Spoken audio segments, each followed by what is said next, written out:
napapanahon po itong ating usapan ngayong araw.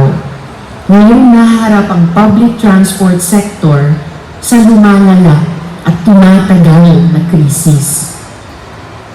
The past year has been especially difficult for transport cooperatives, alongside our operators, drivers, and commuters. I share in everyone's frustration and disappointment.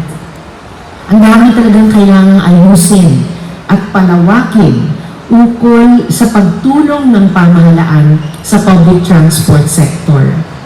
Kaya, bilang bagong chairperson ng Senate Committee on Economic Affairs, ang hinaing ng ating transport cooperatives kaugnay ng Public Transport Modernization Program ay isa sa ating pangunahing areas of concern and interest. Yes. Malinaw, ang mga pangunahing isyu ukol sa PTMP na dapat tutukan at bigyang solusyon. Una, dapat nang ayusin ang mabagal, magulo, at pabago-bagong direktiba at polisiya ukol sa PTMP.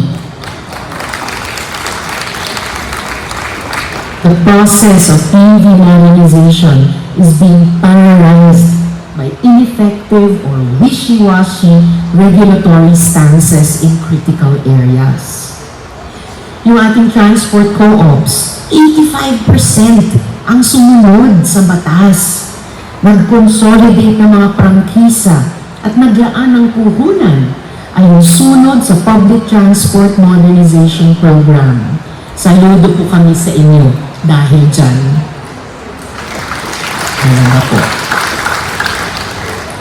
Kaya nga, nalulungkot ako na ang bilis at pagpupursige ng ating transport cooperatives ay tila sinusuklian ng kabagalan at kakulangan. Marami ang nababagalan sa pag-aproba ng local public transport route plans. Hindi rin tuluyang napipigilan ang kolorum at unpoliced developmental routes at mga operator na hindi pa na nagko-consolidate ayon sa batas. Ang resulta, bawas ang kita ng compliant transport cooperatives. Kung sino pa ang sumusunod, kayo pa ang naiiwan.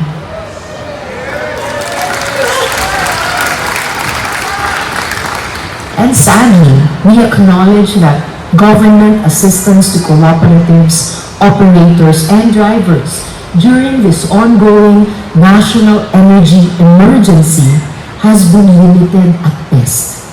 Kulang talaga kahit saan tignan. Pangalawang issue, dapat din i-address ng pamahalaan ang mga balakid sa maayos na pagpapautang sa co-ops para sa pagbili ng bago at modernong UV units. Both the Land Bank of the Philippines and the Development Bank of the Philippines have effectively suspended their speed and pasada lending programs. Paliwanag ng mga bangko, out of the 15.3 billion pesos disbursed by these banks, 5.1 billion pesos, or 1/3, have already defaulted, with past due rates climbing as high as 40%.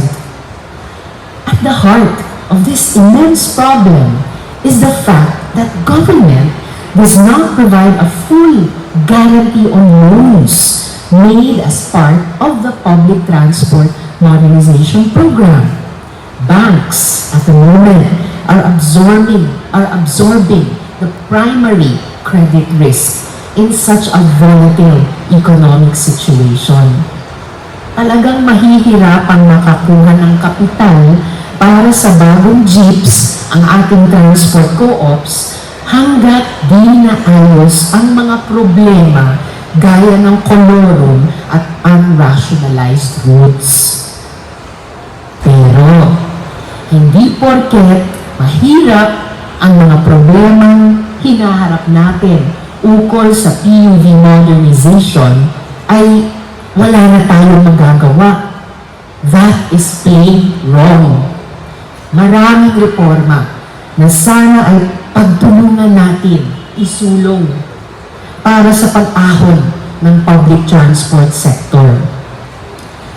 One of the reforms we are pushing and developing is the inclusion of material adverse government action clauses in contracts related to PUV modernization, modeled after provisions of the Public-Private Partnership Code or RA 11966. Sa madaling paliwanag, kapag nasira ng gobyerno ang earning potential ng transport co-ops, halimbawa kung arbitrarily binago ng LGU ang ruta o nag-approve ng developmental route na nagsasakay din sa ruta ng co-op o hinayaan ang kolorum, dapat magbayad ang gobyerno o i-adjust ang taripa. Hindi transport co-ops ang sasako sa gastos ng mga desisyong iyon. We are also pushing for the adoption of equipment lease contracts for new PUV units. Sa ganyang klase ng kontrata, hindi kaagad mafo-foreclose o maririmata ang unit kung delayed ang bayad at hirap ang kita o hirap sa kita ang co-ops.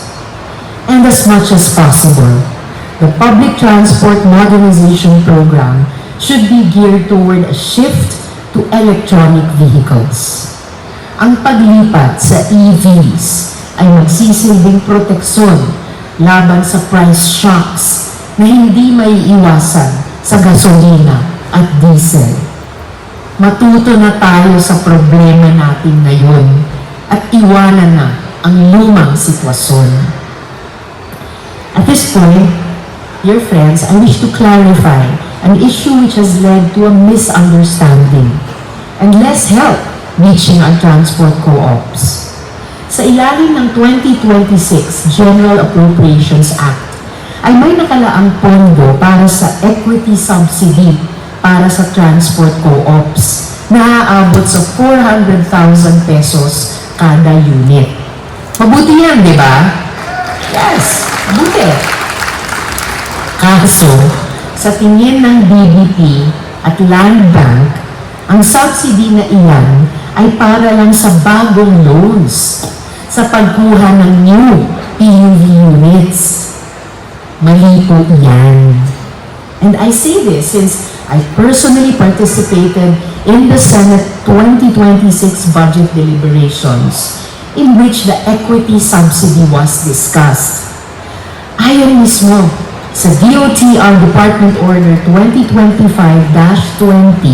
dated October 30, 2025 na inabot sa akin noong budget deliberations, ang equity subsidy ay hindi lang para sa fresh loans for new units.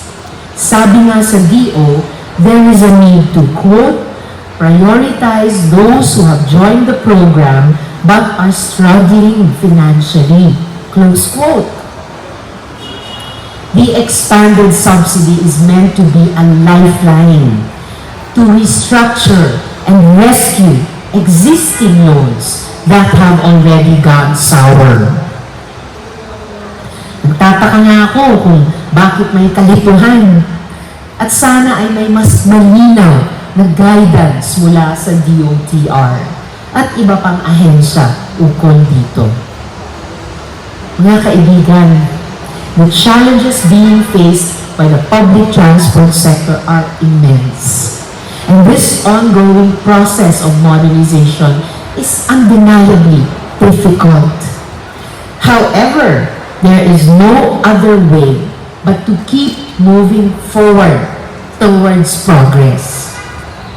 I remain hopeful that if we work more closely together and build better networks of support and advocacy, that government, our financial institutions, our transport co-ops, and other stakeholders can establish a financial and regulatory space that truly nurtures the public transport sector. My office and the Senate Committee on Economic Affairs remain your partners in this endeavor. Para sa transport co-ops, sa ating mga tsuper at operator, at sa ating mga commuter, ilalaban natin ang magandang bukas. Opo, muli po maraming salamat mga kasama at mabuhay po kayong lahat.